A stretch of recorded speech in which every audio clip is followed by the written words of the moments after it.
Right, let us go. Let us get out of here. Off the terra firma and into the firmament. Okay, fuel, good. Sylvia, all good, all clear. Brakes off, throttle up. Let us go.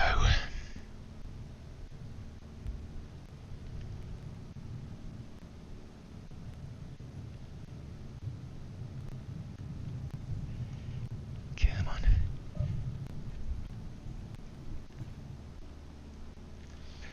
Who needs a runway when there's grass either side? Right, sharp turn left and head south southeast.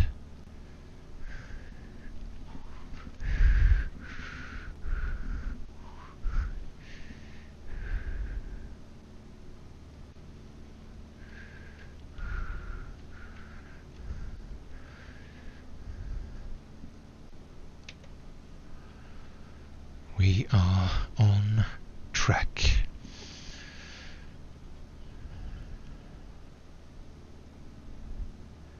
Beautiful. Not too bad, Reggie. Thanks, Sylvia, for getting us up again. Let's look after you, shall we? Throttle down a bit. Revs down a bit. Great.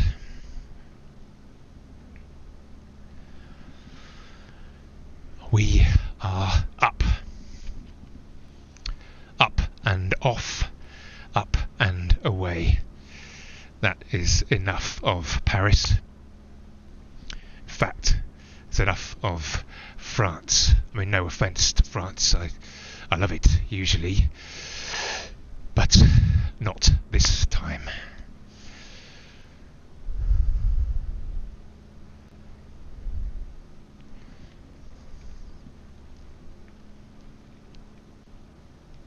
That was not a successful stop-off.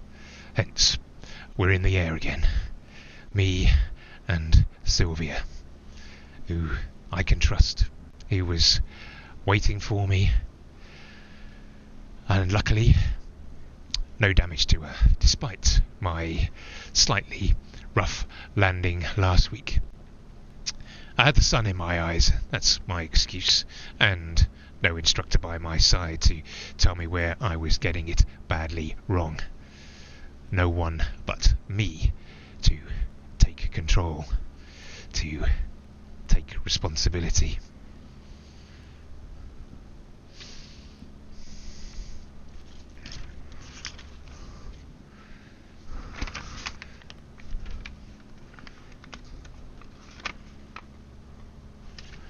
Anyway, we made it.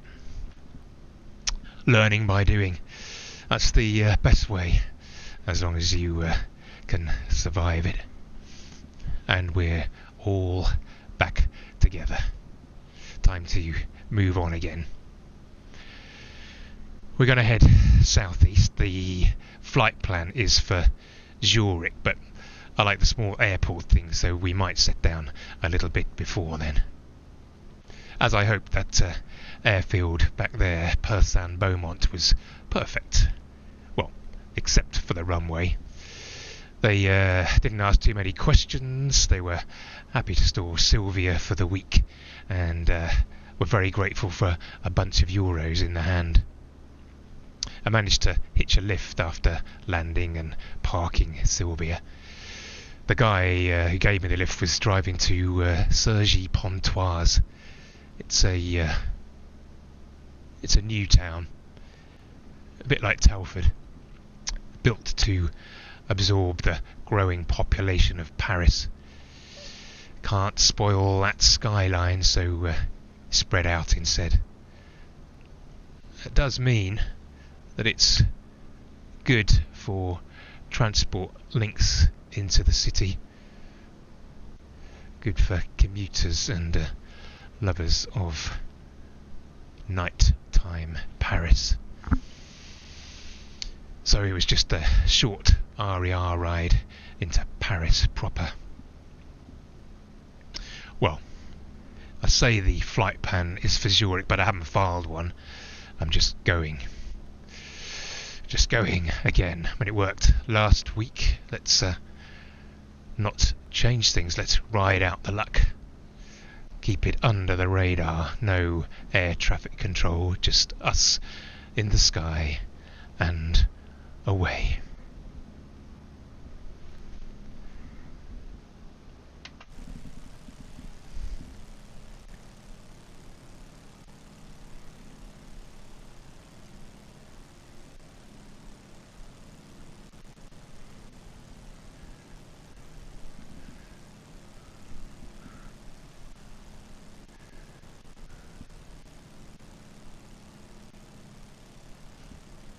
Maybe, though, we should say a final au revoir to Paris.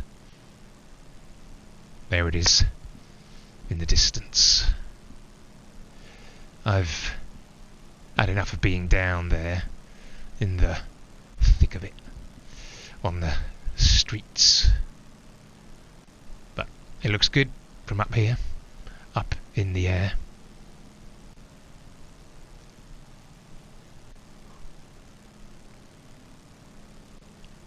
World is quieter up here, away from all the noise of life down there. Sirens and scooters and crowds and metro rumbles, street cleaning, shouts that you don't understand. There's just silence up here, apart from the engine hum. So much silence. It can never be filled. When mine and Izzy's world suddenly turned silent, we couldn't find the words to fill that silence. But now, up here, I can sit with it. I can be comfortable with it. Comfortable with silence.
Getting into Paris was the easy bit. Then it all started going wrong. I put my card into a cash point and it just ate it up. Didn't reject it, just took it. Wouldn't give it back. Implacable. Never happened to me before that. And you can't argue with the machine, can you? It's just a hole in the wall. Can't argue even if your French is brilliant. Rendez-moi ma carte immédiatement. Je ne comprends pas pourquoi you are doing this. Où est ma carte? C'est ridicule. Absolument ridicule. I just want cash. Argent. Well, then it was after hours, so I thought I'd try another card. It was stupid to use the same machine, so I went to another bank. A self-service foyer, brightly lit in the dark, an oasis of cash, so I thought, but no chance. Same again. Yeah, please contact your bank is pretty easy to translate, whatever the context. I should have bought more cash, like the old days. But I wasn't too worried. It was time to find Nikki.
I'd got close to the last address I had for Nikki. It was late by this point, and that part of town isn't great. It's not a part I'm very familiar with. I had no street map and I couldn't work out where his road was. Up ahead, a woman was standing, supposedly alone. Short skirt, bare legs, cold, scrawny, a prostitute, bored. I needed directions to Nikki's road. The only person in sight was this woman. I could ask her, of course I could. I doubt she lives here, but she walks the street. She might know their names. There's no one else around. If I wasn't going to ask her, who else could I ask? She deserves the courtesy of being asked directions. Why not? So I approached her. Asked her if she knew the rue. She didn't. That was fine, I thought, and I walked away. A civilized exchange, human to human. I'd gone a few yards when she called out to me, "Is that all you wanted?" I think that's what she said. I got the gist anyway. Oui, merci, oui. What I wanted from you then in those circumstances.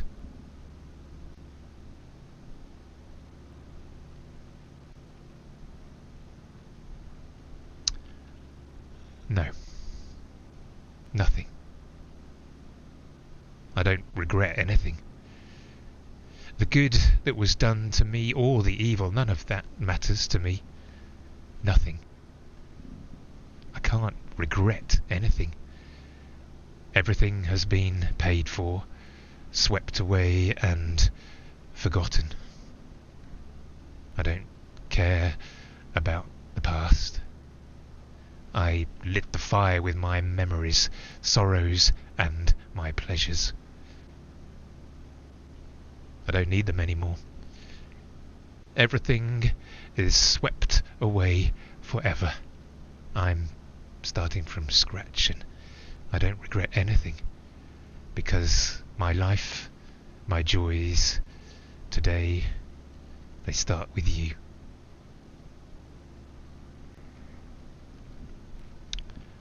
The song was offered to Edith Piaf by its composers. She previously hadn't really liked their work, but this one she loved. She knew it would be a hit as soon as she heard it, and of course it was. We all know it, we've all heard it. She dedicated it to the French Foreign Legion. They were fighting in Algeria at the time. They adopted it as their own song. I always imagined that people joined the Legion to escape the past, so it made sense that they would connect with this song. I remember watching Beau Geste on TV when I was a kid. 3 English brothers run away to join the Foreign Legion. Yeah, I remember thinking maybe I'd do that one day. Escape to a world of danger, honour and adventure. Although then I hadn't even been to stay overnight at a friend's house, so living in a barracks in the desert would have been quite a leap.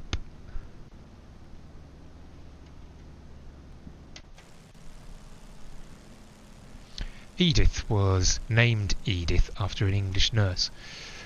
She was executed by the German army in Belgium for helping French soldiers escape during the First World War. Edith was supposedly only 4'8".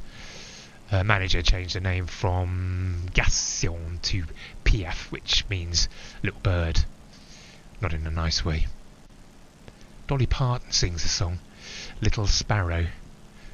It's not about Edith Piaf, it's about women being lied to and treated cruelly by the men in their lives. We're good at being cruel to each other and other things. They set nets up in the south of France to catch the Ortalon Bunting as it migrates from Europe to North Africa. And if caught, these tiny finch-like birds, they're blinded or they're kept in darkened cages. And this perpetual dark tricks their bodies into gorging on grain and figs, so they balloon to twice their proper weight. These fat birds are then drowned in Armagnac. Once dead and marinated, they're plucked and roasted. This is now illegal in the EU, but it still happens. Hard to believe we can do that when we're up here. We got the freedom of the skies, like the birds, till you get snared in a net. The bunting doesn't appear on menus anymore, but if you know where to ask and you recognise the code, you can still buy them under the counter, as it were. Tradition dictates that the Ortalon Bunting is eaten with a napkin draped over your head.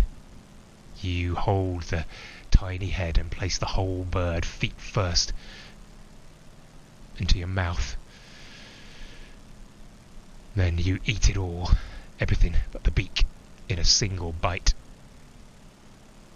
Some say the napkin cover your head is to concentrate the dish's rich aroma. Others say it's to hide the act and your identity from the face of God. Yeah, I haven't had anything quite so exotic this week. I've been living off baguette and cheese and ham. The occasional packet of crisps as a treat. Very difficult to get salt and vinegar crisps in France. President Francois Mitterrand believed in the power of the napkin. Dying of prostate cancer, he invited close family and friends to a gourmet Last Supper, which included the Ortalon Bunting and foie gras, the production of which is also not known for its high animal welfare standards. The veteran politician performed one final cover-up before going to meet his maker.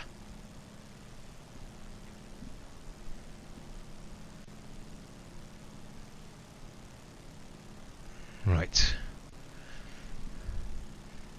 Going to turn east a little now. Now we've seen Paris from above. Down there is Fontainebleau somewhere. Translates roughly as beautiful fountain. Adjective after noun, not the English way. Although when I flew over Beauvais last week, the adjective comes first. Where's the consistency? I never found French easy. My dad didn't help. He had a prejudice against the French. Don't know why. I mean, I suppose that's the thing with prejudices, isn't there? There's no reason. I think it stretched back to Battle of Hastings and William the Conqueror. It was irrational, as most prejudices are. I tried to explain to him that our surname probably meant that we were descended from the Normans, but he wasn't having it.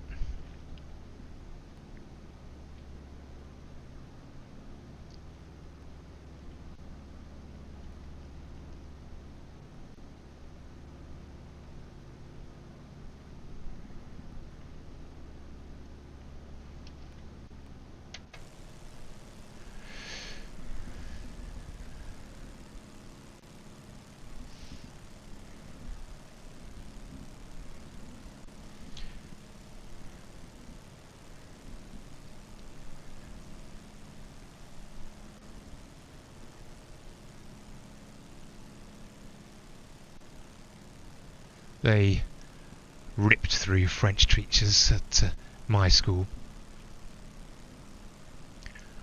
None of them stayed very long. One of them, the first one I had, was inappropriate with the boys. Just remarks, nothing more. Well, nothing more to my knowledge. She told us how her husband liked her being pregnant because her breasts had grown larger. I hated it. I didn't know where to look, didn't know where to put myself. Danny, though. Danny loved it. I can't remember his name. What was it?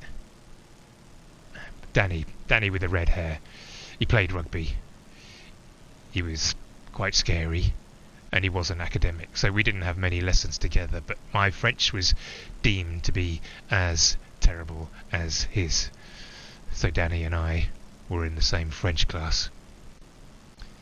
Danny and the French teacher engaged in some inappropriate banter in French. Not in French, obviously in French lessons, when we should have been learning French. Instead, we were learning in English that a woman's breasts, our French teacher's breasts specifically, grow during pregnancy. It never occurred to me to tell anyone about this inappropriateness.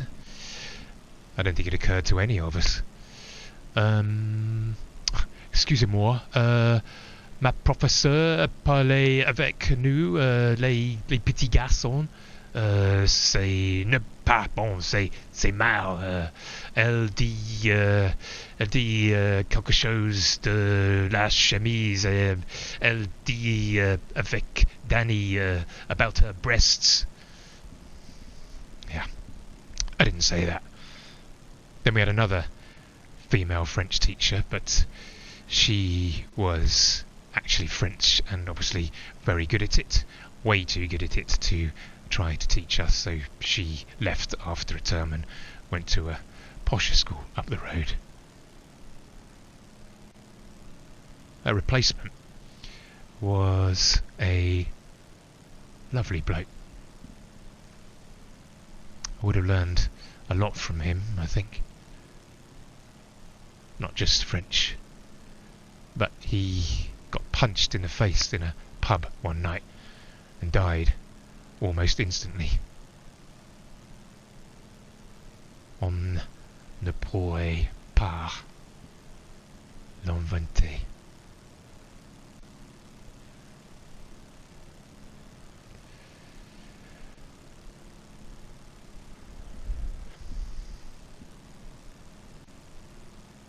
Well, I found Nicky's place eventually. There was no response from the buzzer downstairs, but I slipped in as someone came out. It was right at the top, so up many flights of stairs. I knocked on the door. No answer. I waited and waited. Knocked and waited. There was a doormat. Why not? I thought there's always a chance it would be Nicky's style, so I was just lifting the corner of the mat when the door opened. A severe-looking woman, maybe half my age, narrowed her eyes at me. I waved the mat around, possibly pretending to be helpful, perhaps demonstrating to her that I was familiar enough with Nicky to waft their doormat around.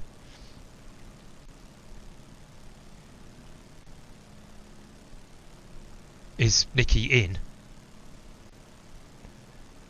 I was hoping they would be, yeah.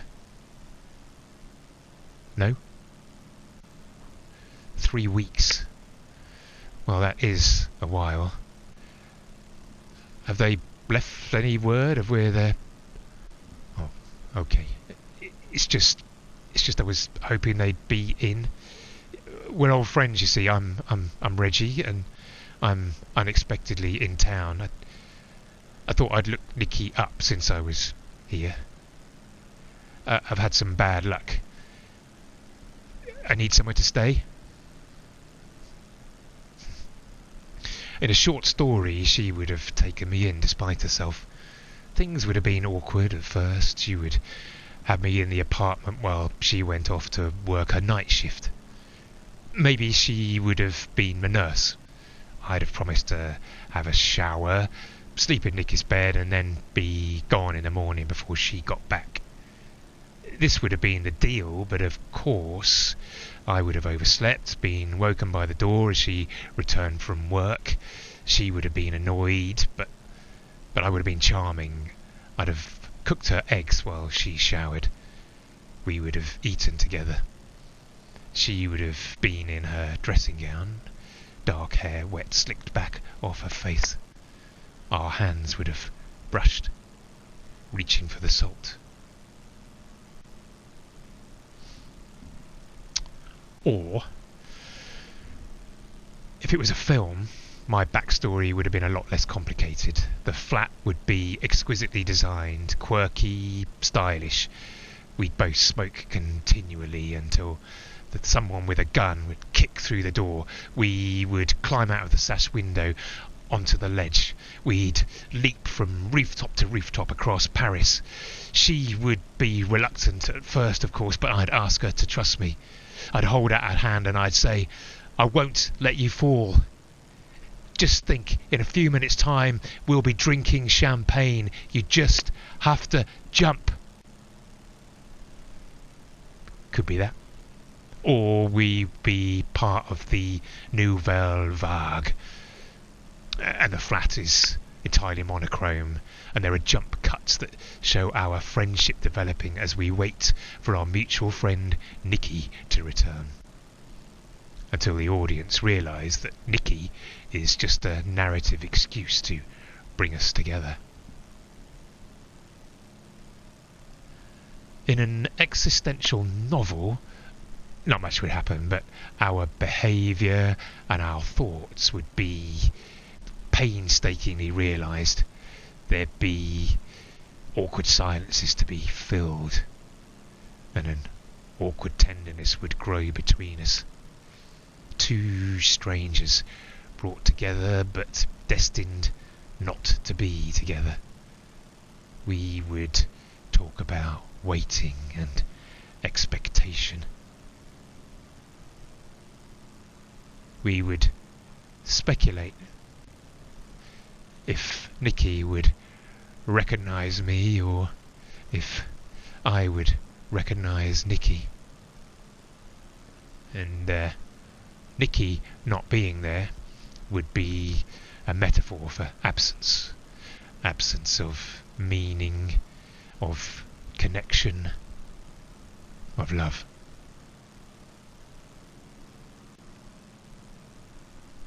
But yeah, in reality, she slammed the door in my face, muttered something derogatory in French, and that was it. Well, I mean, I'm imagining it was something derogatory. It was too fast for me to understand. So, no Nikki, no number for Nikki, nothing. I lingered around outside for a bit, found a cafe with a corner seat, tucked away, hidden from view, but just enough of a view out of the window to see Nikki's building front door. I drank coffee, and I drank wine, and I waited, watching to see if she was lying, if Nikki would return. But no sign. I kept waiting and slowly sipping wine, eking it out. I mean, at least in France, drinking at a leisurely place is the done thing. But as the evening went on and it was getting later and later, I was starting to get looks.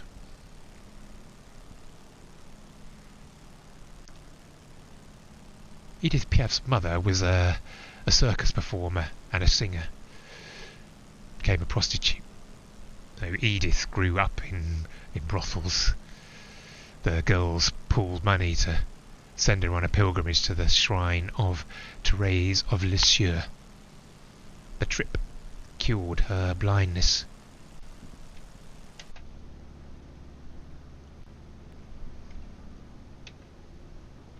The River Seine is down there.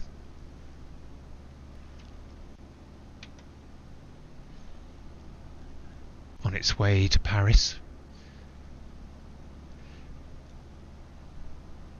Eventually, it will empty itself into the English Channel, somewhere near Honfleur, where Eric Satie was born, and pretty close to the Normandy beaches where the Allies landed on D-Day and close to where Henry V and his troops came ashore before heading down to Agincourt. Getting a bit lost here.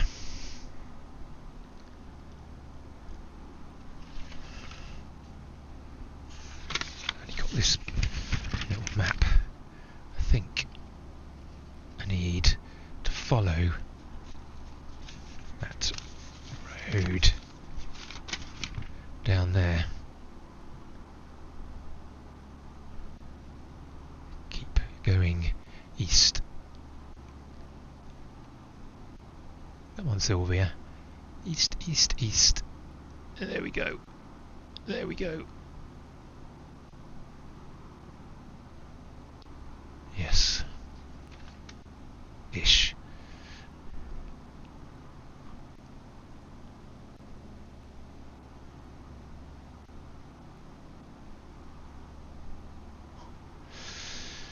I wonder what's happening down there. Those houses and gardens.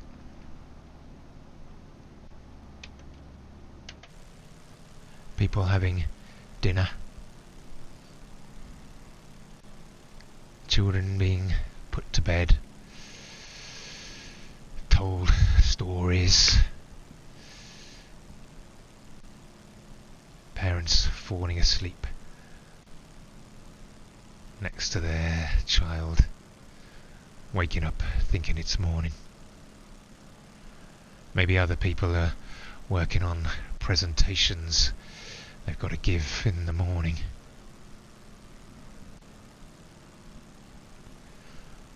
I wonder if anyone is down there looking up at this silver bird in the sky, wondering who's inside it, wondering where he's going, what he's searching for. Maybe they're wishing they were in his place, my place.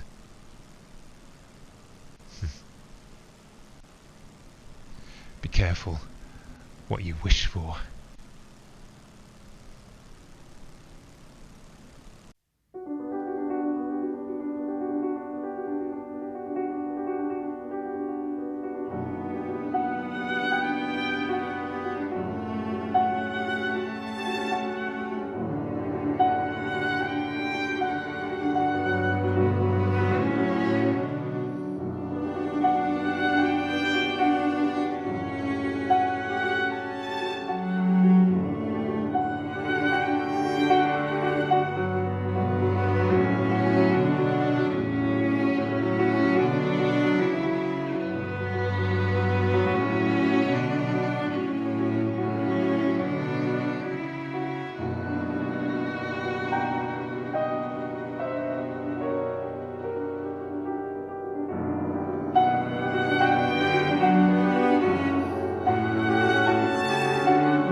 It's only while flying over here that you realise how enormous France is. Certainly compared to England. They don't look that different on a map. It's the Mercator projection that stretches countries the further they are away from the equator. When you're on the road, though, in a van, running out of diesel, or when you're looking from above, then you see the real size. France, twice as big as the UK. An American friend of mine once said that England reminded him of a golf course. Seemed a bit dismissive at the time, but once you've travelled in other places you get to understand his thinking. In Britain things are densely packed together. Is there any true wilderness? Untouched, unexplored. I mean, compared to America, the wildest we get is a bit of rough just off the fairway. Americans, they love golf. I mean, not all of them, but lots of them. And lots of the best players in the world, they're American. Players with the best names and the best trousers. Somebody junior or somebody the third. They like it so much that they use golf as a verb. To golf. Do you golf? No, my good man, I do not golf. I play golf. Freak. And I suppose in their defence, swim and run, they're both verbs, as is surf and skydive. And you don't play weightlifting, but then you don't cricket or football. You play cricket and you play football. Do you poker? Well, only if she falls asleep at the wheel. Maybe if it's an activity you can do without other people, then it's a verb. To dance, or dive, or drive, or fly, or sew, or knit, or crochet. Yeah, but then you play solitaire, and no one's ever said, Nicky, he went out to solitaire. You play the violin, you don't violin. Language. What a mess. I've got my German phrase book for when I get to Switzerland. I think they speak German, a kind of special version. Swiss German. Ich bin deprimiert. Ich fühle mich besser. Mehr. Concentrate. Sorry, Sylvia.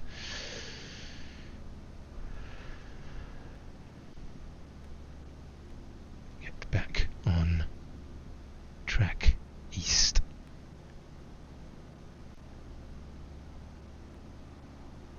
Okay.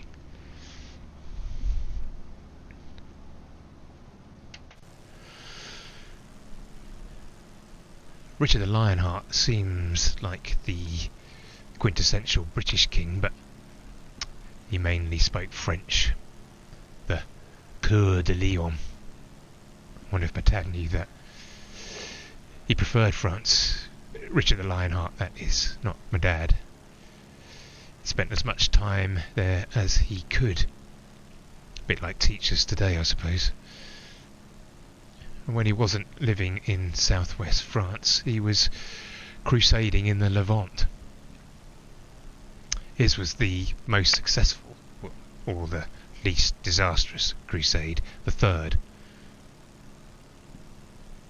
Robin Hood helps his brand, of course, being on his side against his brother John, both played by Peter Ustinov in the Disney cartoon. King John was forced to sign the Magna Carta, That's not French, that's medieval Latin for big charter. That established in law that the king can't just take their subjects' possessions. Robin Hood, stealing from the rich to give to the poor, is set up in opposition to King John, stealing from the poor to give to the rich. These dynamics are still being acted out in politics today.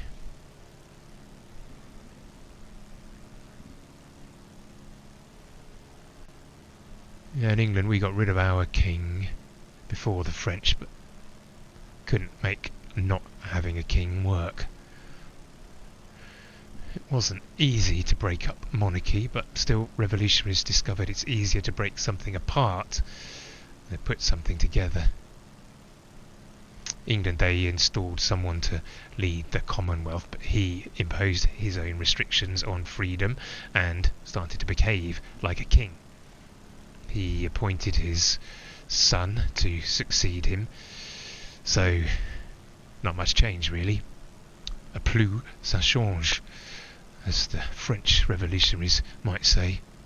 So it wasn't long before the beheaded king's son was restored to the throne, and people started watching restoration comedies, which weren't anything to do with the restoration, were mainly an excuse to hang out in theatres with prostitutes who I think sold oranges then, rather than ice creams.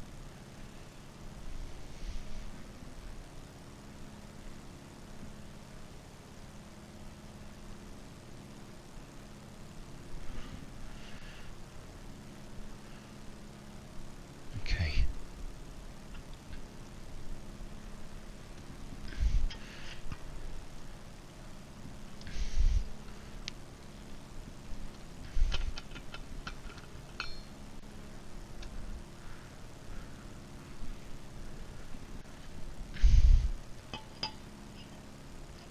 Still haven't quite got the flying and pouring coffee without spitting it down to a fine art yet. You're doing okay, Sylvia. We're doing okay. Keep it nice and steady, heading east. Yeah.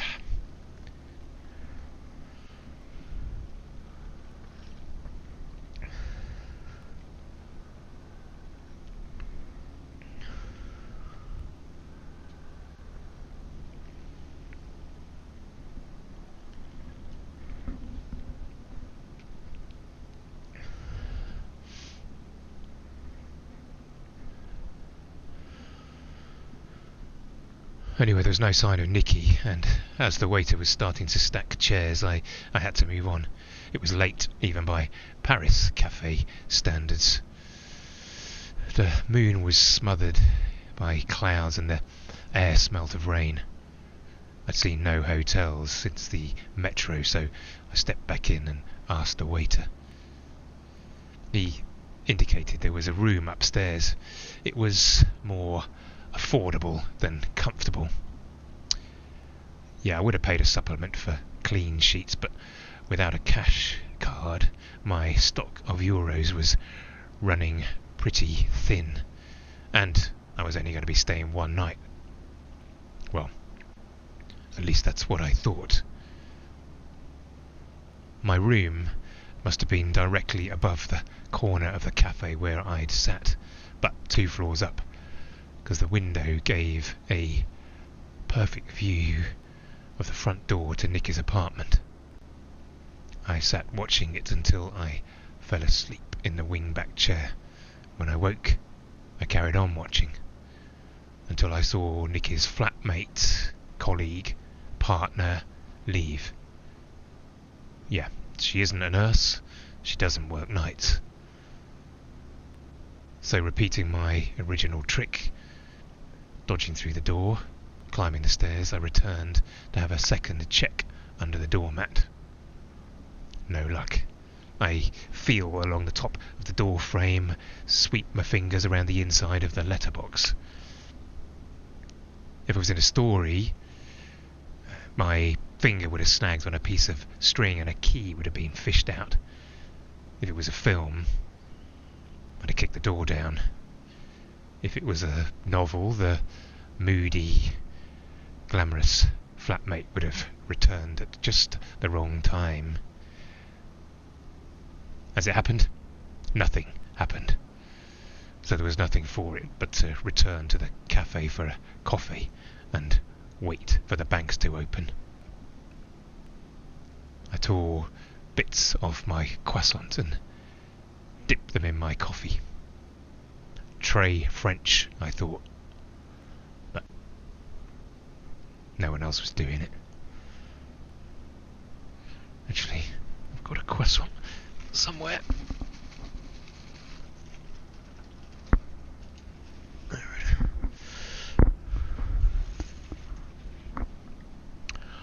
Croissant, from the French meaning crescent, shape like the crescent moon.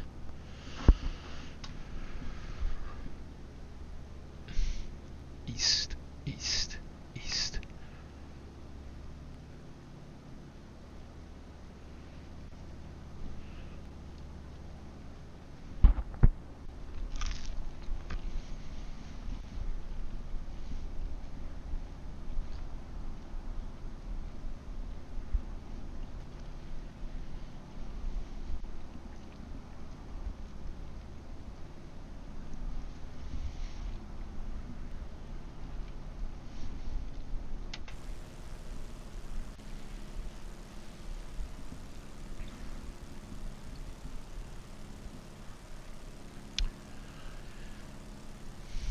Liberté, égalité, fraternité. Freedom. Freedom from the capricious king, freedom from slavery, from serfdom, freedom of thought, freedom of speech, freedom of movement, freedom of assembly, freedom of association, freedom of choice, freedom from the overbearing state, free love. Libertarianism. What are the minimum number of rules required to run a state effectively? And what happens when one person exercising their freedom starts to violate another person's freedom?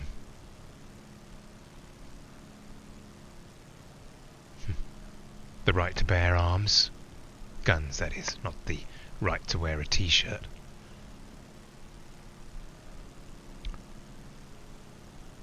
Let freedom ring from their prodigious hilltops and mighty mountains, from the curvaceous slopes, from Stone Mountain and Lookout Mountain, from every hill and molehill. Let freedom ring from every village and hamlet, from every state and from every city.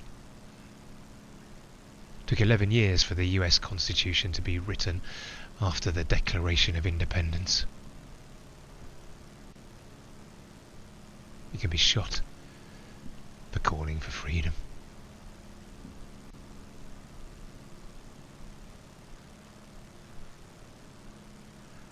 Free France was the name of de Gaulle's government when he was in exile during the Second World War. An agreement had been signed with the Nazis that divided France into three portions. The north and west was German, the Italians took an area by their border, and the rest, that was called the Free Zone.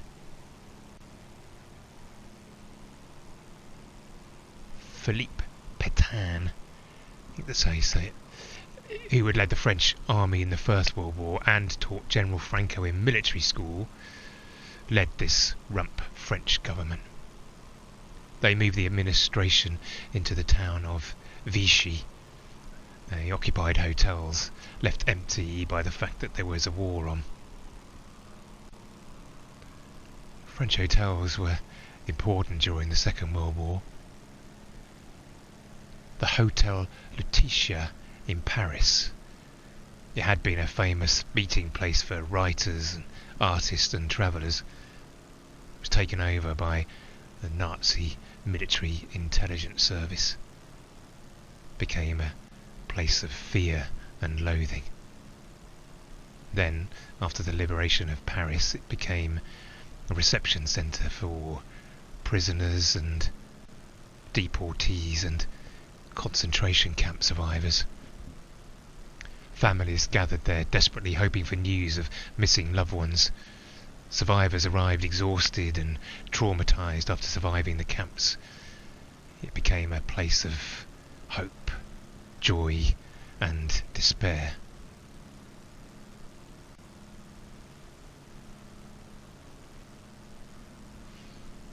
Pétain didn't need much encouragement to take dictatorial powers and enforce fascistic policies. Liberty, freedom, brotherhood became work, family, fatherland.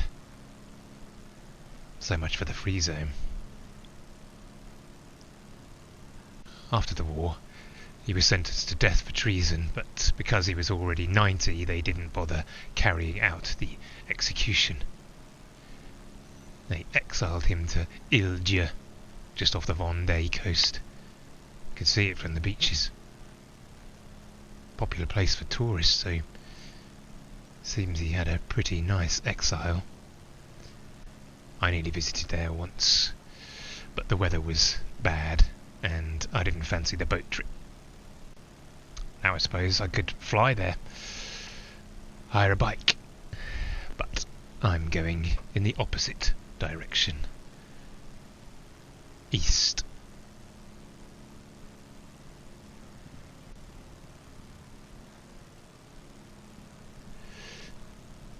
We're flying over what was the German zone. You can't see any battle scars from up here. They didn't fight over this bit, it just got traded. They didn't fight over Paris either. The French didn't defend their capital city. They loved it too much to see it destroyed in the taking. Is it pointless to defend a thing if, in defending it, you destroy it?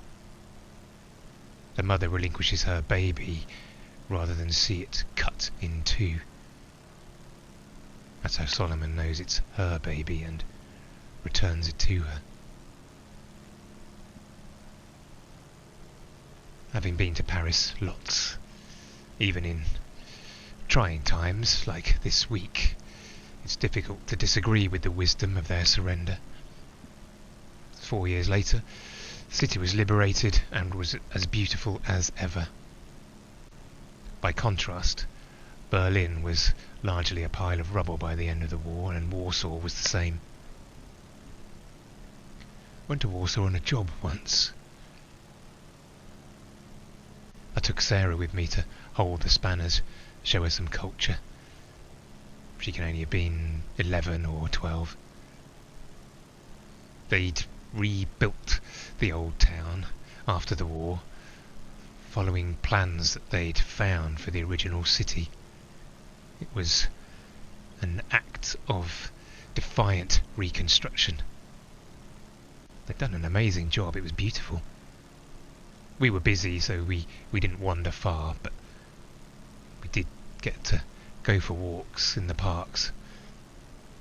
In one of them, an old man had trained songbirds to eat grain from the palm of his hand. We watched till the old man turned to Sarah and he beckoned her. Shyly she approached him as I stood back. The man dropped some seeds into the raised palm of Sarah's hand and he stepped back. Sarah stood as still as she could, waiting until eventually the blue-tipped approached. Perhaps reassured by the presence of her friend the old man, the blue-tip fluttered up, perched lightly on Sarah's hand, and for a few magical moments pecked at the food. Managed to get a photograph. Sarah's face is a picture. She still remembers. She talked about it a lot. Birds are amazing. Being able to watch them from your kitchen window. Watch them eat. Watch them work so hard to raise their young.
An alternative to fighting for freedom is to flee to freedom. That's what the Pilgrim Fathers did.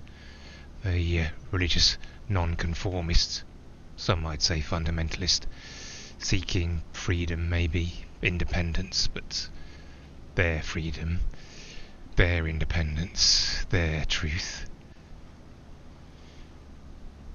They took to a small boat and crossed the Atlantic to form a new society in the home of the brave, the land of the free.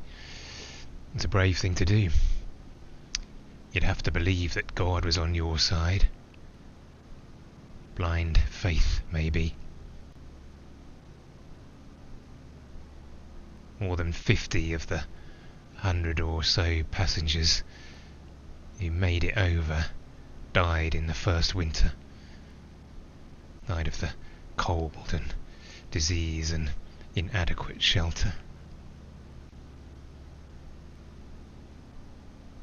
Thousands of black Americans whose ancestors had been enslaved reversed the journey, fled across the Atlantic Ocean to colonize a patch of West Africa. They called it Liberia. Liberia was the first African republic to gain independence and is Africa's oldest continuously independent country, which is some kind of triumph, though it has had its share of bloody civil wars. George Weah became president. He had been a very famous footballer, a forward for Monaco and Paris Saint-Germain, and Liberia, of course. While he was president, he came out of retirement to play in a friendly match against Nigeria. So that meant there was a 16-year gap between his 74th and 75th international appearance. It's got to be a record. He speaks brilliant French, unlike me. Fredonia. That's the country that Groucho Marx is president of in Duck Soup.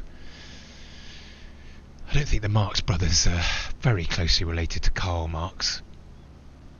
Karl thought the French Revolution was a bourgeois one, in which the aristocracy was just replaced by capitalism. He advocated the overthrow of capitalism in favour of communism. Some say that he said, "The last capitalist we hang shall be the one who sold us the rope." Don't know what accent that was. Anyway, apparently he didn't say that. Someone else said that it was the kind of thing that Marx would say, and so people started to think that he had said it. Him or Lenin or Stalin. Misattribution.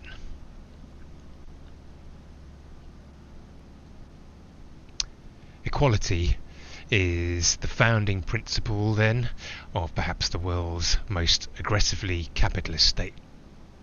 No, I still believe in it. We hold this truth to be self-evident, that all people are created equal. They are endowed by their Creator with certain unalienable rights. Among these are life, liberty, and the pursuit of happiness. Sounds a lot like liberté, égalité, fraternité, which makes sense, as Thomas Jefferson helped the French soldier Marquis de Lafayette draft the Declaration of the Rights of Man and of the Citizen for the French Revolution.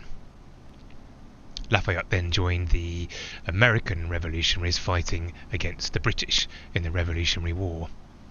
For his troubles, he got a host of towns and cities named after him, and a New York street.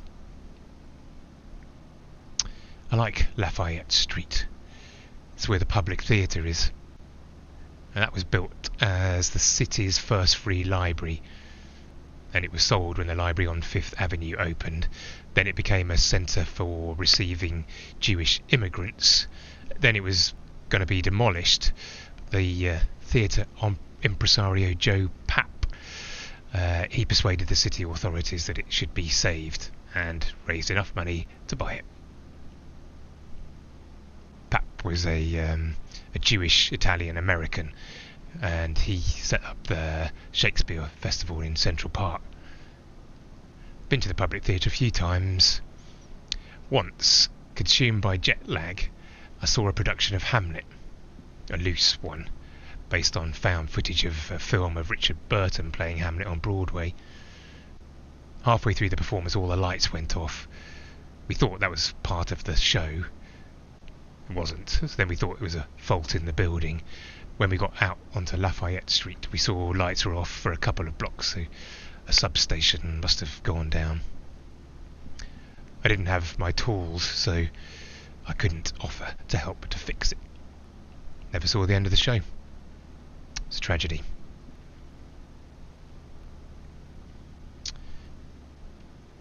I mean, we're not created identical, are we? We're created equal. If we lose sight of that, we risk losing sight of everything.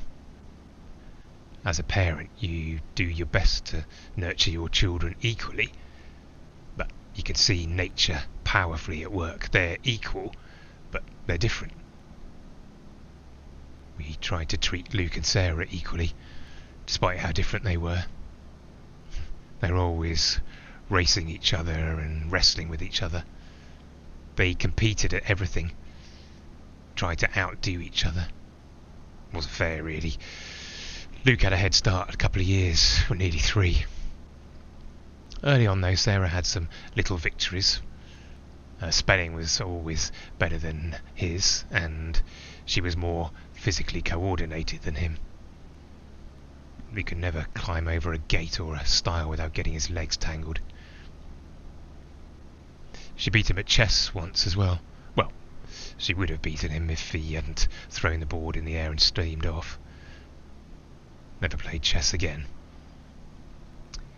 I used to think that play fighting was training for when they left the nest. But when they left, their attitude changed to each other entirely. There was no more fighting, only love. Love and a shared history and a hopeful future. They had a relationship and a friendship independent of us. We'd seen glimpses of it as they got older, like when we took them to Paris when they were both teenagers. We wanted to show them the places that we knew that we'd been to. Izzy tried to show them where she'd lived when she'd worked in Paris for a year, but she couldn't remember exactly where it was. They went along with us for a bit and then said, we're going to go off on our own for a bit, if that's okay. Do some exploring. We'll meet you later, by the Louvre. Shall we say 6 o'clock? We just nodded and said, yeah, of course. And after a bit of awkward standing around, they disappeared into a metro station and we stood alone, wondering where to go without them.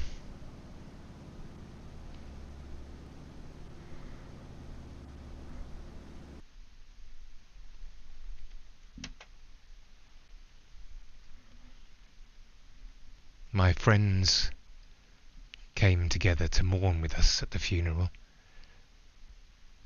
and to comfort us. And when they lifted their eyes afar off, they did not know us.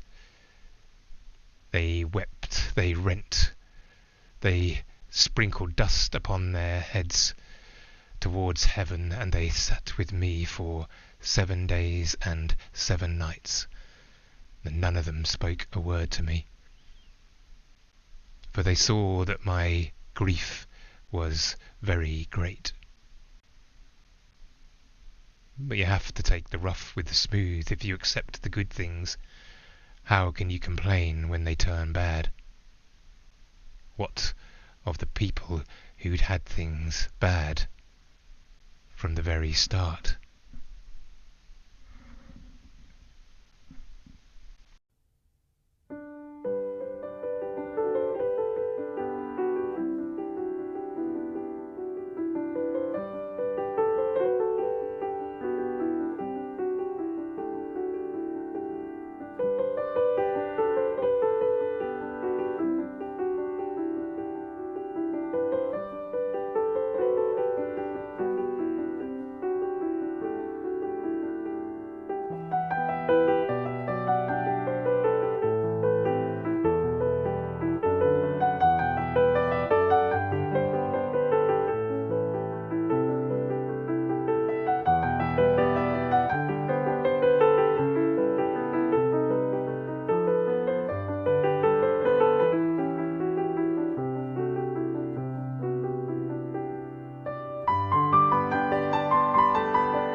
So after my card had been stolen, I went inside the bank, tried to make them understand what was happening.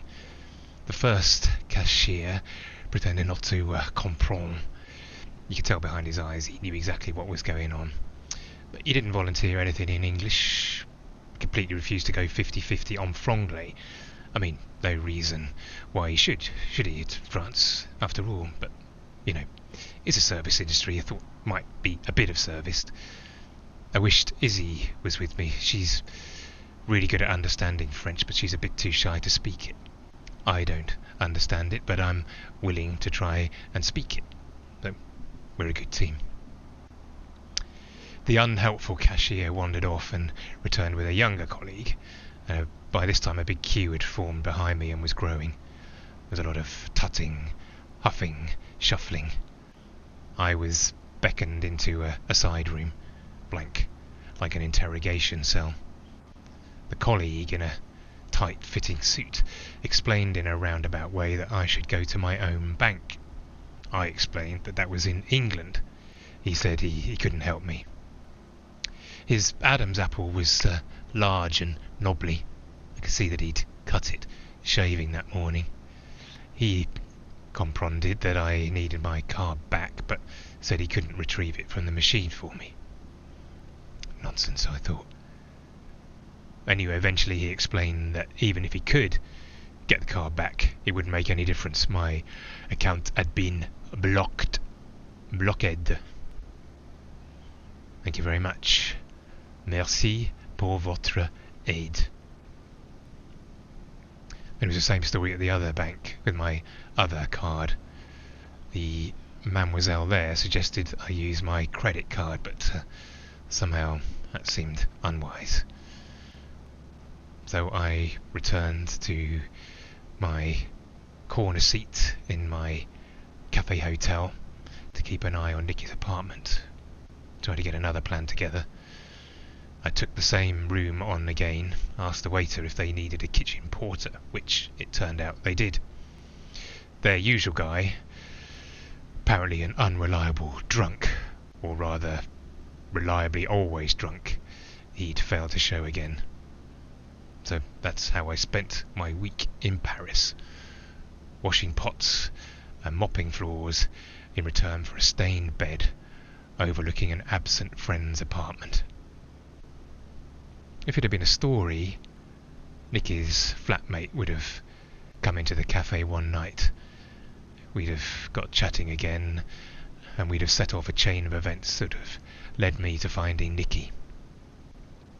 But this isn't a story, and I never saw her again.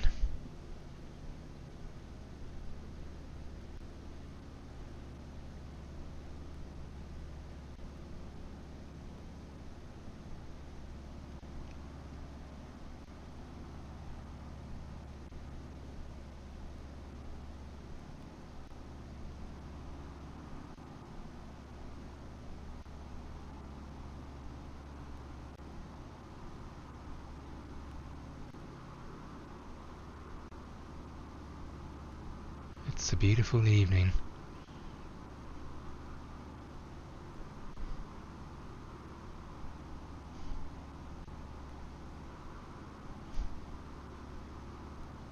I wonder where everyone is going.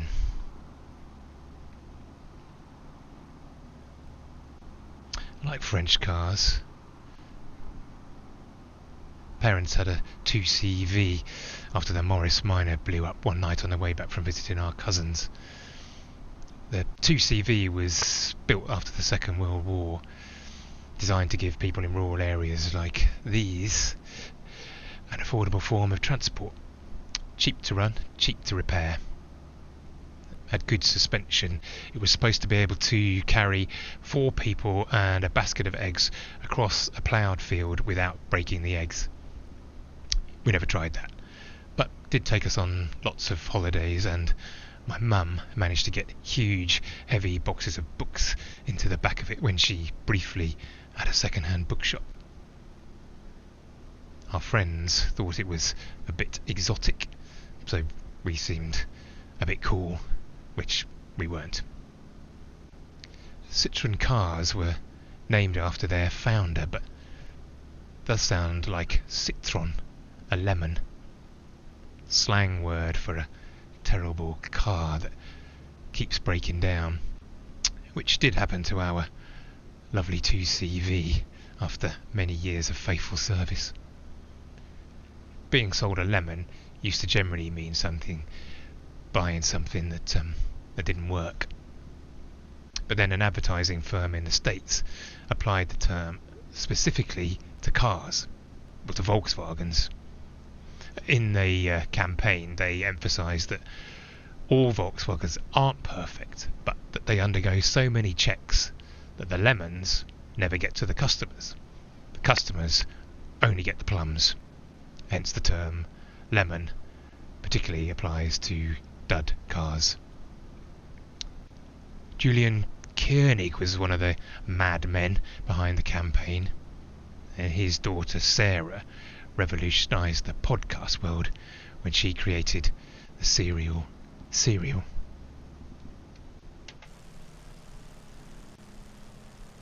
It's confusing that in French citron means lemon, but in English citron means citron. Didn't know that until I saw a citron growing in Birmingham Botanical Gardens. They're like lemons, but they're much bigger. I've never eaten one. Picking the ones that grow in the Botanical Gardens is very much frowned upon. Not sure what they're growing in the fields down there. Not lemons or citron. That's further south. Côte d'Azur probably. The bright blue coast near the Italian border. Nice and Cannes and Monaco. Me and Izzy stayed in Nice when we were quite new together. We were interrailing around Europe. A month of just the two of us. We were staying in a cheap hotel near Notre Dame Cathedral. There was no glass in the window of our room and only one stand-up toilet for the whole hotel. We had to go to McDonald's to use the loo. Anyway, we got back late one night after a day of sightseeing and our stuff was behind whatever passed for reception. One of them was wiping his hands on Izzy's towel. They claimed that we hadn't paid. We had a receipt, but they said something about not knowing the person who'd signed it. Anyway, after some angry, dodgy French from me, arguing that we had paid, we grabbed our stuff and stormed out. I think I managed to break the door as I slammed it on the way out. We headed for the Gare de Lyon, looked on the timetable where we could get to, and saw there was an overnight train to Nice, so we got on. Travelled through the dark French countryside and woke up at the beautiful sunlit seaside. That cemented us. We felt we could survive anything after that. So we thought.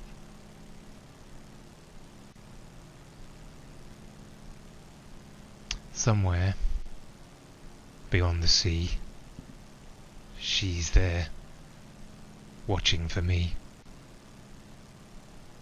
If I could fly like birds on high, then straight to her arms I'd go sailing.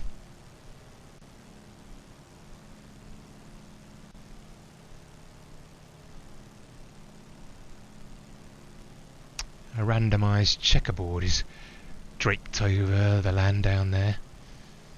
Farmer's choice dictates the colour of each patch. In the flat land of the American Midwest, they sold parcels of land as the railroads were extended westwards. Each plot was a mile square, set out in a rigorous checkerboard pattern.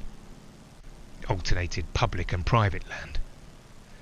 In recent years, legal battles have sprung up as members of the public, particularly hunters, have exercised their freedom to cross from one public square to the next.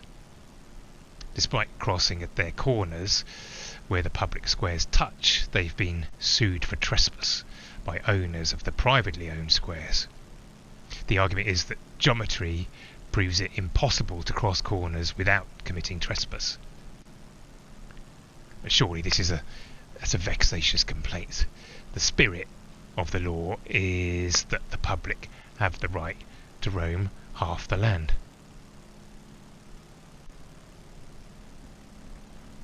From up here, you can't see rights of way.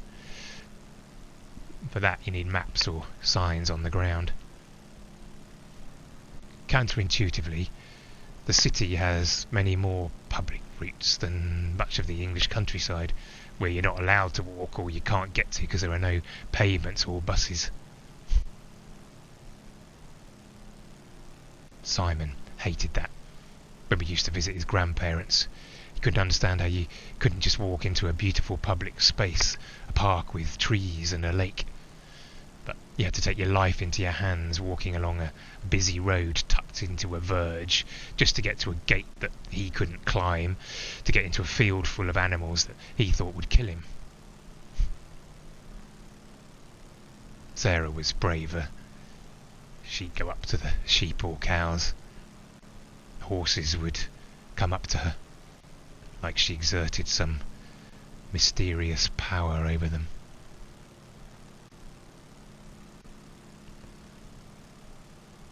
In the countryside, bigger fields mean fewer hedgerows, fewer songbirds, fewer birds to sit on little girls' hands. They spray chemicals across the fields to eradicate the insects that eat our food before we get to eat it. These insects were previously food for the songbirds. On big fields, they probably spray from above using crop dusters. Most famous crop duster in cinema is, of course, the one that chases Cary Grant in North by Northwest. He's just run across Thomas Jefferson's forehead on Mount Rushmore, so presumably he's in South Dakota somewhere near Rapid City. Crop dusters have to fly very low in order to give a precise and even coverage. Requires a highly skilled pilot. Maybe we'll go a bit lower, but I don't think I'll menace Cary Grant if I see him. More likely to menace myself.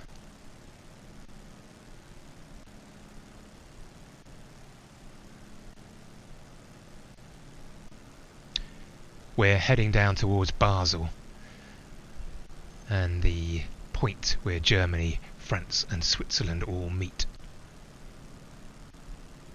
A lot of history has happened down there.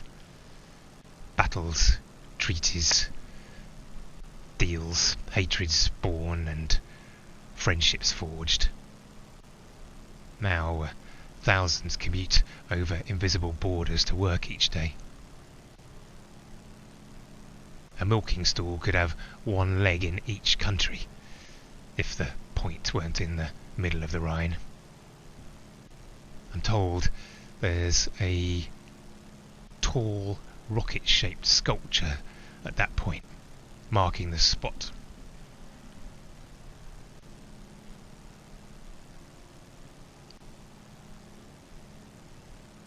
I swam in the Rhine once when was working on a job in Basel. Clothes wrapped up in a waterproof bag that also acted as a float.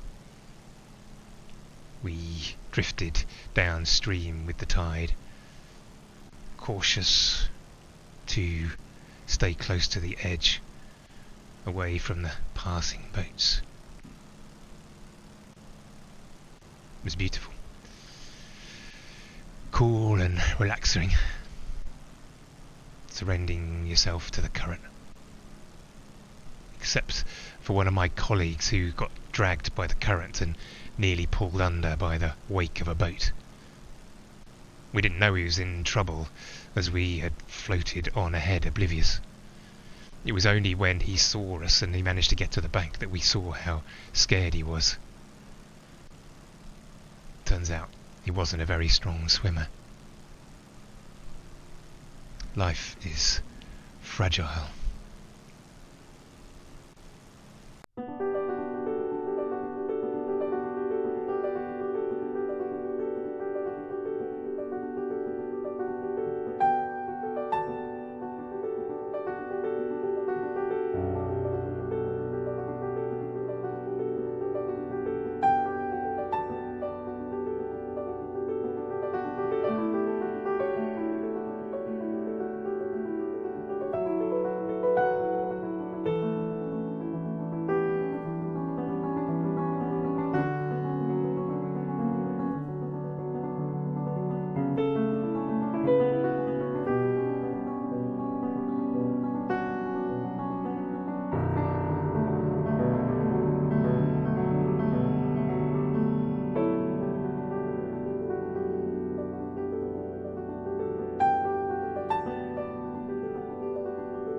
Not sure how long you'd have to float till you reach the North Sea, up the Rhine, down the Rhine.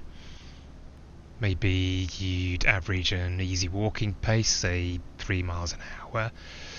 450 divided by 3 is 150 hours. Rounded up to 25 hours, that would be 6 days floating. Yeah, you'd be pretty wrinkly by the end. And there'd be a load of shipping to avoid. It's 300 million tonnes of cargo carried up the Rhine every year. And then there's river cruises, for those who don't want to be on a cruise where you just look out of the window at ocean every day. Open the curtains, ocean. Go up on deck, ocean. Breakfast, ocean. Dinner, ocean. There's a bit more to look at on a river cruise. As we sail further down the gorge, the valley narrows and the hillsides become blanketed in steep terrace vineyards. This is wine-making country. Soils here absorb the sun's heat during the day and release it at night, creating the perfect climate for these world-famous white wines.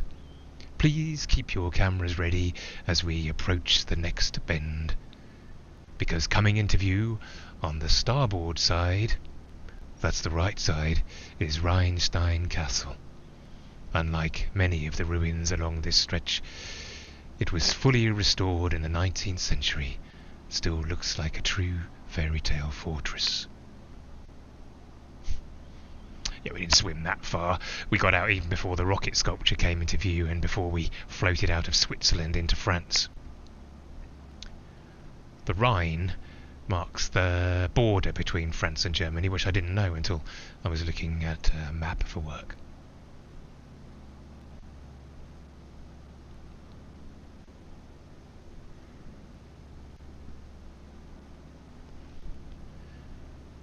The Rhine, like many other rivers, has its resident watery spirits, symbols of the power and beauty of the river and of nature.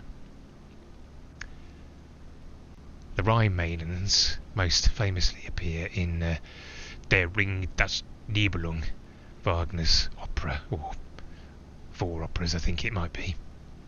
In Wagner's story, they guard a treasure of magical gold at the bottom of the Rhine.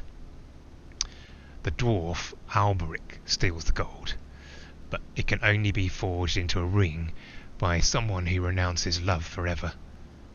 Alberic does exactly that and forges a ring. Others want the ring though, but Alberic curses it, so the people who get it suffer betrayal, murder, obsession, death.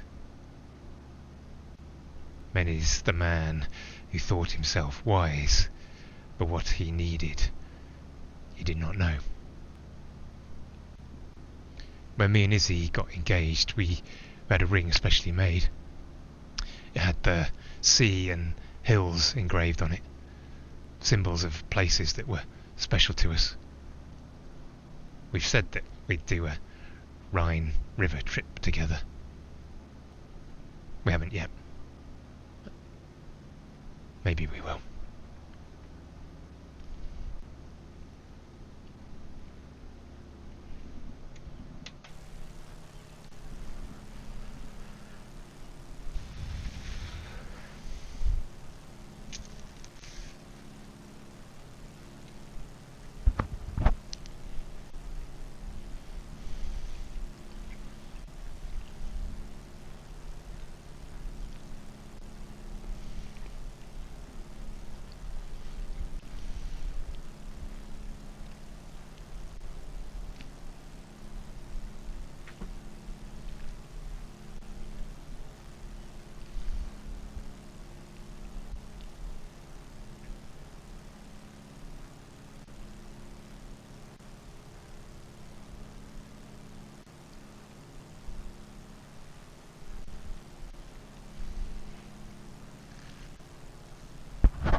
That's better.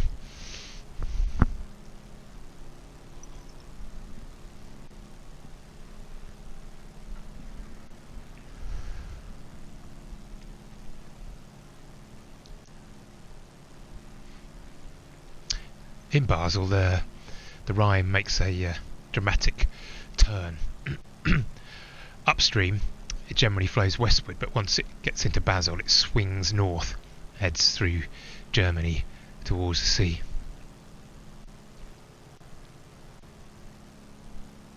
Part of Basel we were working in when I was there was a zone of toleration, a free zone for prostitutes. There were designated pitches for the women to stand in, like buskers, I suppose, on the London Underground. Each pitch was identified with a green painted stick figure, unusually buxom for a stick figure, but leaning against a lamppost in a short dress. Oh, there's the Basel Airport, but yeah, I'm not going to go there. I'm going to carry on a bit, press on towards Zurich.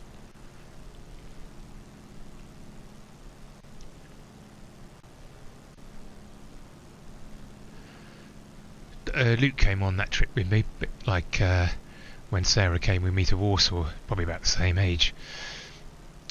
I was very grateful that I spotted those signs before he did. I was able to steer us away from the zone of toleration. I didn't want to have to answer the questions that he was bound to ask. It's probably quite cowardly. He didn't come swimming with me, obviously, either. He stayed on the bank with a colleague who didn't want to swim. They had ice cream and played Travel Guess Who. Luke's favourite character was always Herman, the one who was mostly bald, but had red hair above his ears and had red, bushy eyebrows. Luke always picked him to describe, which made playing Guess Who interesting. We had to pretend we didn't know who it was going to be, go through all the motions. Have they got glasses? Have they got brown hair? Have they got green eyes? Funny thing was, we saw quite a few people who actually looked like Herman when we were in Basel, which did cause some interesting moments whilst walking around with Luke, shouting, "Oh look, there's Herman!" Me and Luke took a ferry across the Rhine. Ferry didn't have an engine, but was attached to a cable, and it used the force of the current of the river to move from one bank to the other. Luke was fascinated by it, so we had to go back and forth several times.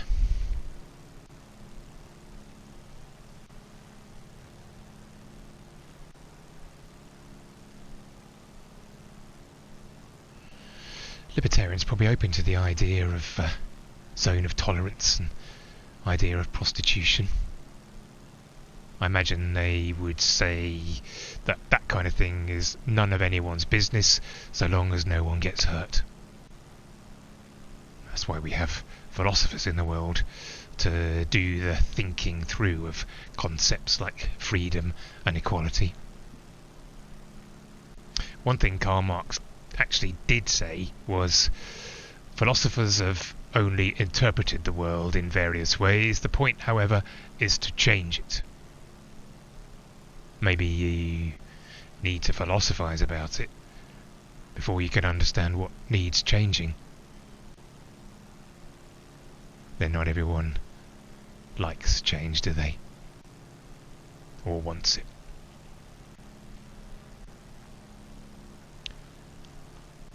I think brotherhood, that's the weak link in the trilogy. I think the French knew that as well. They tried freedom, equality, charity. They swapped out union and friendship and settled on brotherhood. I mean, you can see the logic.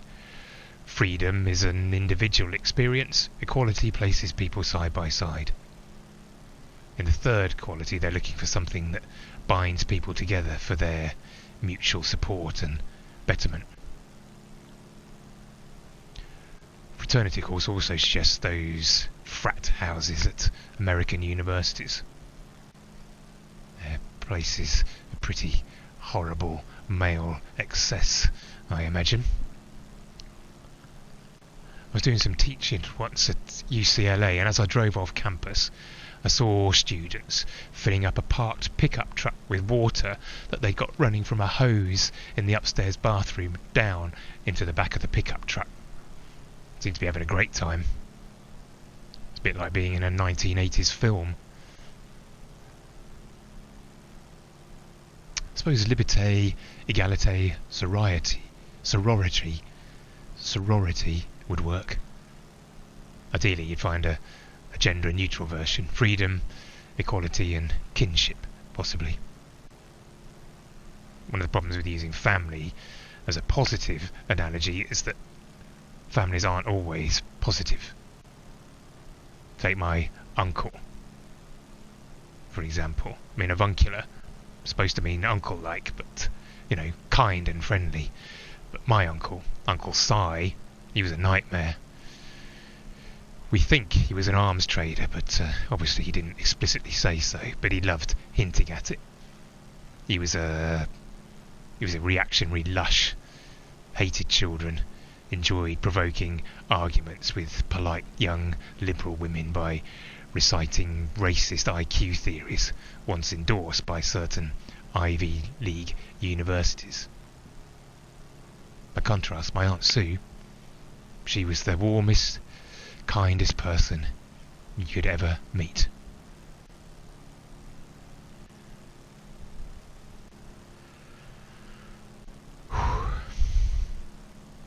I'm getting tired now. I start to look for somewhere to land. Gone past the airport in Basel. Didn't want to down there anyway. Actually, it's called the Euro Airport Basel Mulhouse Freiburg, and it's actually in France, not Basel, but it's jointly operated by Switzerland and France. Means that passengers can arrive at the same airport and exit either into France or into Switzerland through different customs and road systems. So you can get into Switzerland, bypass French customs.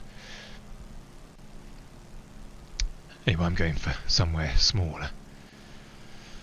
Although, as last week showed, Sylvia isn't easy to land on a short runway. She has a tendency to veer off or want to flip over.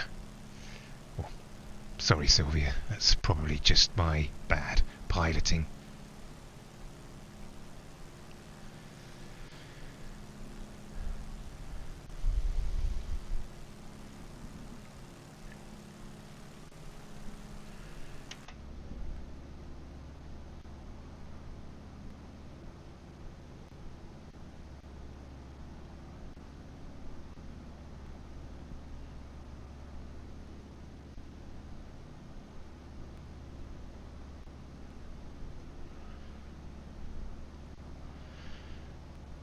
My cash situation is going to get sticky very quickly. So when I get to Zurich or close to it, I'm going to get in and go to my strongbox, pick up some of my savings. I know I've got some cash there, and I've even got a bit of gold. I put some of my Basel earnings into it, just in case. If you're an engineer, kind of engineer that I was, you need to be practical about things. Over-optimism is a dangerous characteristic for someone dealing with power and machinery. So I've learned to consider everything that could go wrong and to take precautions. The cash was a precaution. The gold is insurance on the precaution. Now I'm glad I was cautious. Now I've got no bank cards. The gold is, it's not a bar. A bar you can only exchange for money. If no one trusts money anymore, then that's no use.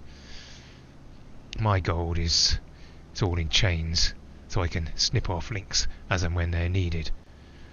As many or as few as I need to buy what I need to survive.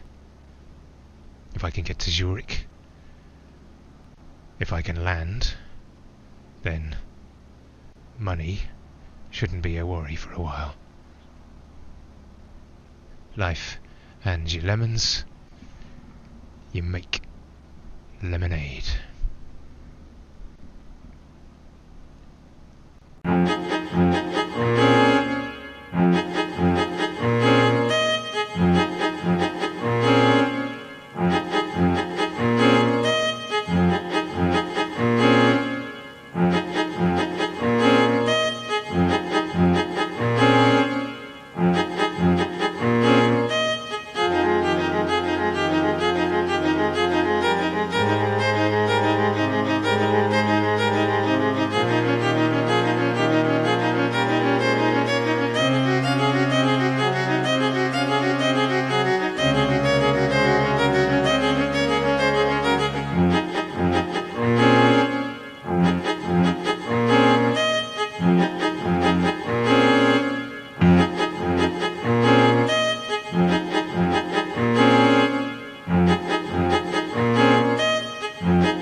there's somewhere down there. I think that's Burfield, so I'm just going to swing around again.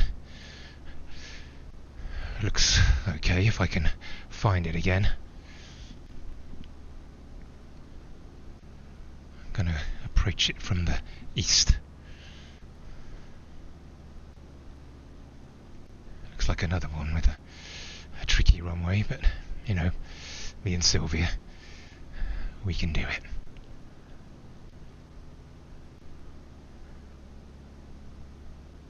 It's a little bit hilly around here, which is slightly worrying. Didn't really have many mountains to cope with. Learning to fly in the Midlands. Did fly over the Black Mountains, Brecon Beacons once, but not quite as daunting as these. It's only going to get worse as well, isn't it, when I get out of Zurich. Got to cross the Alps, unless I decide to go north. Anyway, just going to have to bite the bullet. Learning by doing. That's the way to do it. Okay, let's get over this ridge.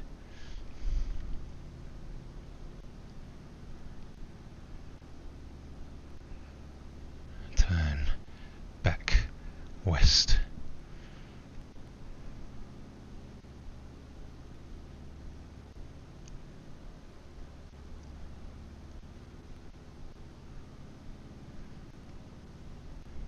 Let's not hit the trees.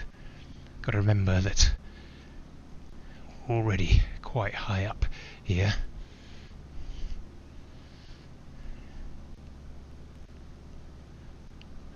Okay, let's swing back round. I think I need to follow this road.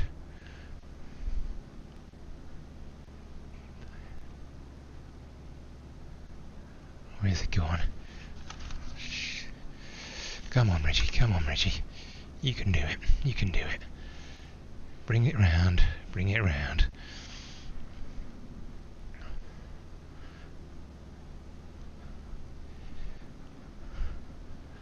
But as long as I'm down before it's dark, should be okay.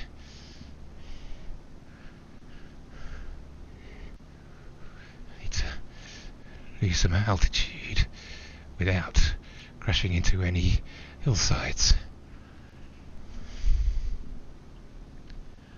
Okay.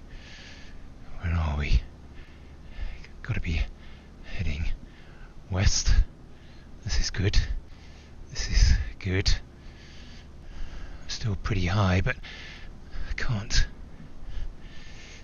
go too much lower, or I am going to crash into that hillside. Get over this ridge.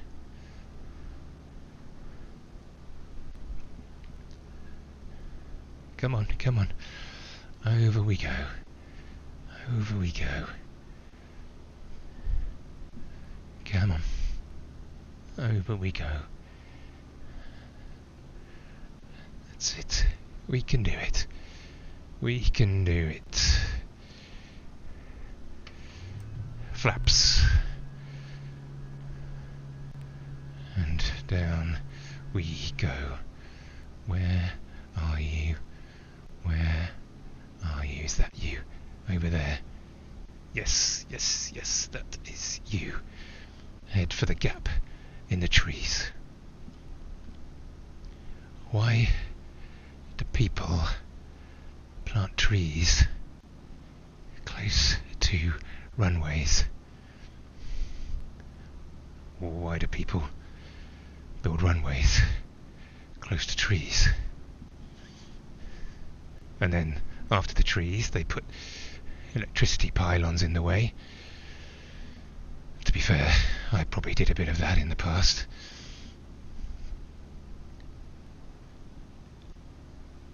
electricity pylons, you want path of least resistance.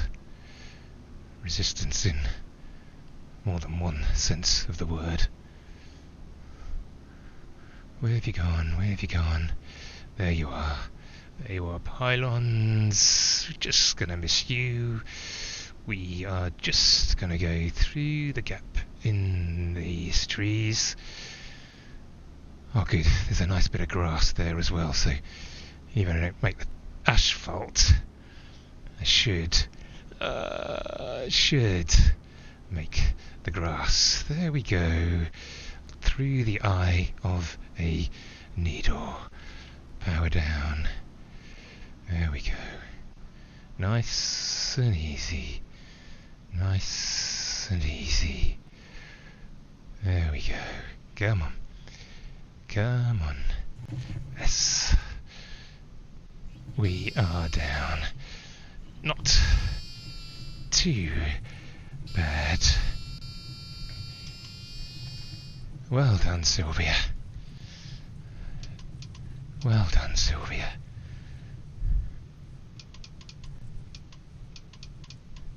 We have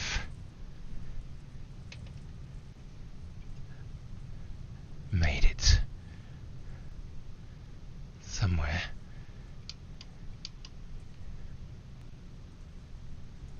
Oh yeah, there's the tarmac. That is not bad at all.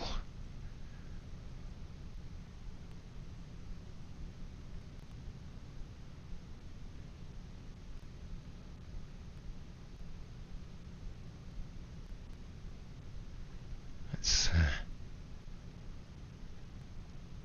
see if we can park up.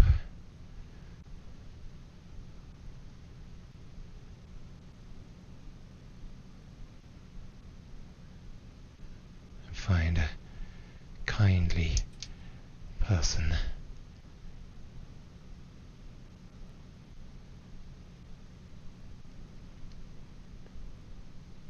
To store Sylvia and get me into Zurich.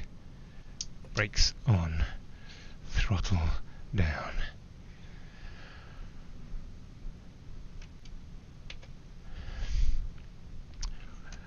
We made it, Sylvia.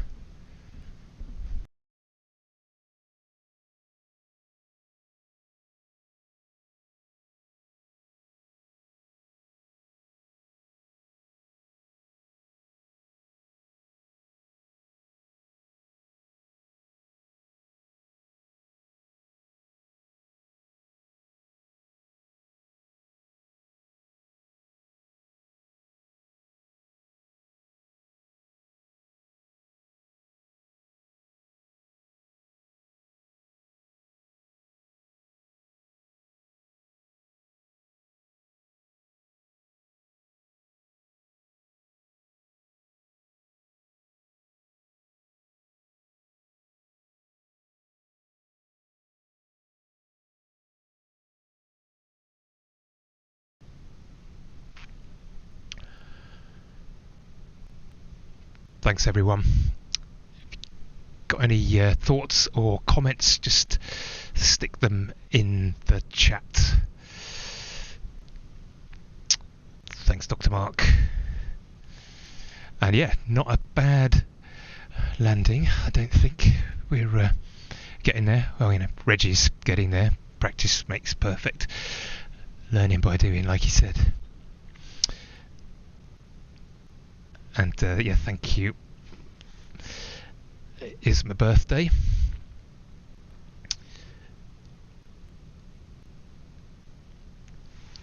And I got a flask of coffee to celebrate.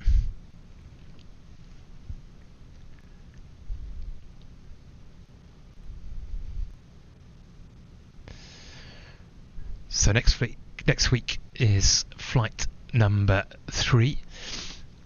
And Reggie will be moving on from Zurich, if he can get into Zurich, trying to track down his strong box. we'll discover what happens to him.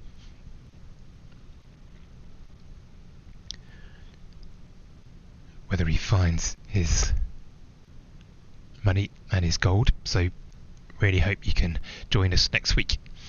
And in the true spirit of streaming, you can also catch up on this. It'll be on Twitch, this one, for the next week, and then we're going to put them on YouTube as well. 2 flights down, many more to go. Thanks for joining us, everyone. We're going to say good night and hope to see you next week. Thanks.